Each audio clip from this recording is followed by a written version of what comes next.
అమ్మా ఏం ఆలోచిస్తున్నావు? ఫోటో తీ.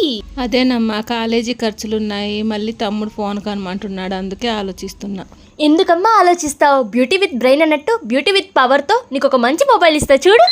టంటడాయ్ వివో 400 Pro 5G. వాడికి నచ్చినట్టు దొరుకుద్దా? వాడికంటే ఎవరికైనా నచ్చేటటువంటి మోడల్ అండ్ ప్రైస్తో వస్తుంది. జస్ట్ 20 minutes ఛార్జ్ చేస్తే మోర్ దెన్ 50% ఛార్జ్ అయిపోతుంది. 4K front and back camera recording అయితే ఉంటుంది. 128GB 265GB వేరియంట్స్తో ఉంది. అవైతే క్యాప్షన్లో డీటెయిల్స్ ఉన్నాయి, ఒకసారి చూడండి. దాంతోపాటు ఈ AMOLED కర్వ్ డిస్ప్లే వచ్చేసరికి మనం గేమ్ ఆడుతున్న, మూవీస్ చూస్తున్న ఒక సినిమాటిక్ ఫీలింగ్ అయితే ఇచ్చేస్తుంది. యూనిక్నెస్ కోసం ఫ్రీ స్టైల్ వైట్ చూస్ చేసుకోండి. ప్రతి ఒక్కరికి డిఫరెంట్ ప్యాటర్న్లో అవైలబుల్గా ఉంటుంది. ఫెస్ట్ గోల్డ్, నెబ్లా పర్పుల్ కూడా చాలా బాగుంటాయి. ఈ కలర్ కూడా ఉందారా? ఉందిగా. స్పెషల్ ఆఫర్ క్యాప్షన్లో ఇస్తున్నా చూడండి. ఇదిగో చూసావా, కలర్ బాగుందా? కాకపోతే యూనిక్నెస్ అయితే ఈ కలర్తోనే వస్తుంది. ఇంకేంటైతే ఇచ్చేయి. ఆహా, ఇది మ్యాజిక్. రియల్ వివో కావాలంటే వెంటనే మీ దగ్గరలో ఉన్న మొబైల్ స్టోర్ విజిట్ చేయండి.